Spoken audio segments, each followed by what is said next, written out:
जी बिस्मिल्लाहिर्रहमानिर्रहीम।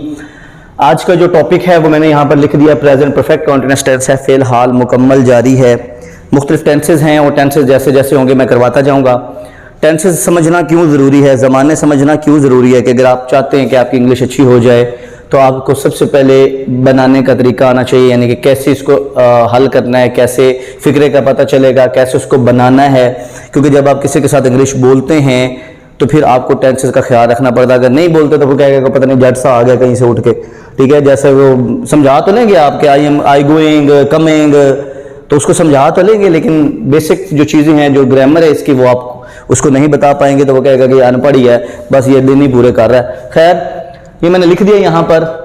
Present perfect continuous tense है आपके पास। प्रेजेंट मतलब हाल, हाल का मतलब जो भी है। एक होता है फ्यूचर जो आने वाला हो, और एक होता है पास्ट जो माजी हो, जो गुजर चुका हो। तो यह फिलहाल मुकम्मल जारी प्रेजेंट परफेक्ट कंटिन्यूअस टेंस है।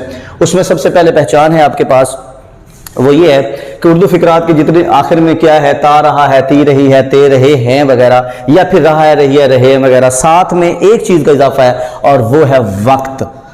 तो जिसमें वक्त आ जाए तो उसको हम बोलेंगे कि ये मुकम्मल की तरफ जा रहा है, मुकम्मल जारी की तरफ जा रहा है। वो पास्ट भी हो सकता है, वो फ्यूचर भी हो सकता है, वो प्रेजेंट भी हो सकता है, हाल भी हो सकता है।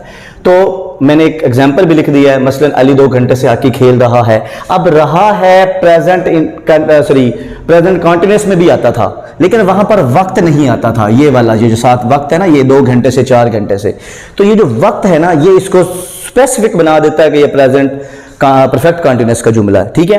तो उसका फिर फार्मूला मैंने लिख दिया, सब्जेक्ट लगाया। सब्जेक्ट कहते हैं काम करने वाले को। अब यहां पर काम करने वाला अली है, तो अली जो होगा वो अब सब्जेक्ट हो जाएगा। फिर उसके बाद हैज और हैव का इस्तेमाल करना है, प्लस बीन का इस्तेमाल करना है। Has been, have been. Has कहां पर लगता है?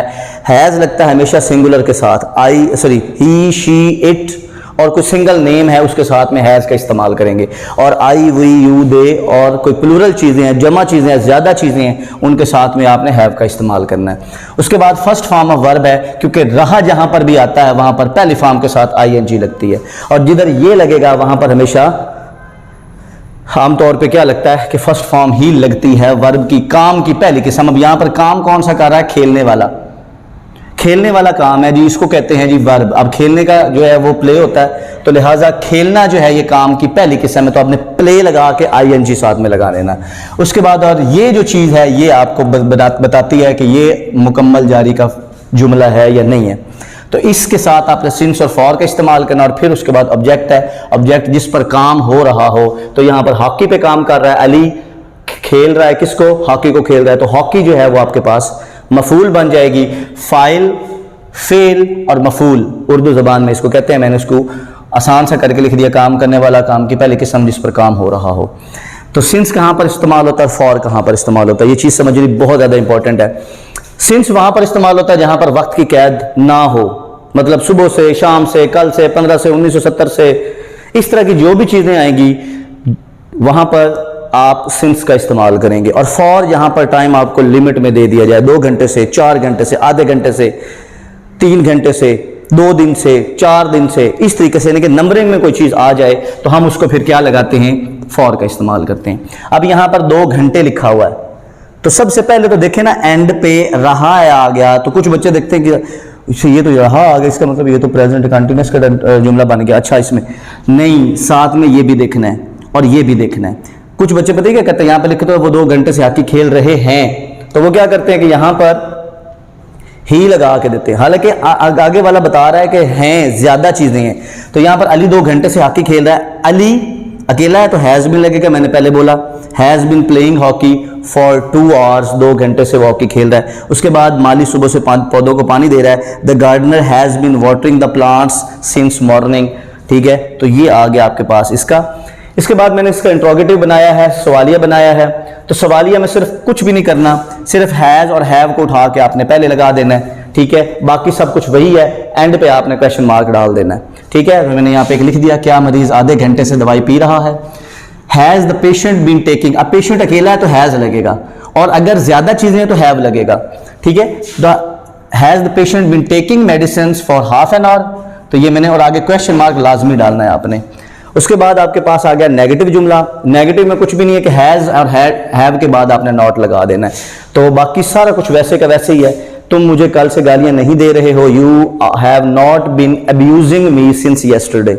अब अब्यूज गालियां देना होता है, गिविंग अब्यूज या ये नहीं होता कि अब्यूजिंग खुद ही एक तरह का गालियां देने को बोलते हैं।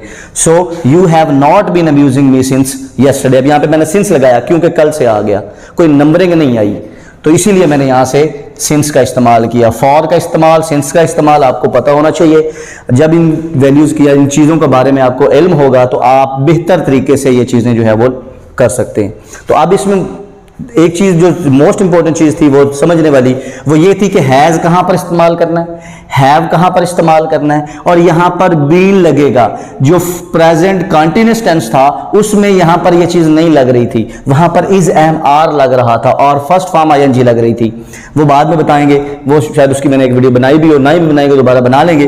तो हैज़ जब अकेली चीज़ हो, हैव जब ज्यादा चीजें हो, आई वो, अब आई तो अकेला है लेकिन उसके लिए स्पेसिफिक है कि उसके साथ हैव लगता होता है। तो बाकी मैंने एक दफ़ा आपको समझा दिया। इसमें जो भी प्रॉब्लम है, जो भी चीज़ समझनी है, जो चीज़ नहीं समझ आई, वो आप कमेंट सेक्शन के अंदर मुझे भेज सकते हैं और मैं आपको इंशाल्लाह कोशिश करूंगा कि जल्द से जल्द आपको रिप्लाई मिले और आपकी जितनी भी स्टडी का कुछ लॉस वगैरह हो वो जल्दी से पूरा हो सके। तो उम्मीद करता हूँ कि आपको ये चीज़ समझ आ गई, और अगर नहीं भी आई तो एक दफ़ा मुझसे दोबारा भी कंसल्ट कर सकते हैं, पूछ सकते हैं।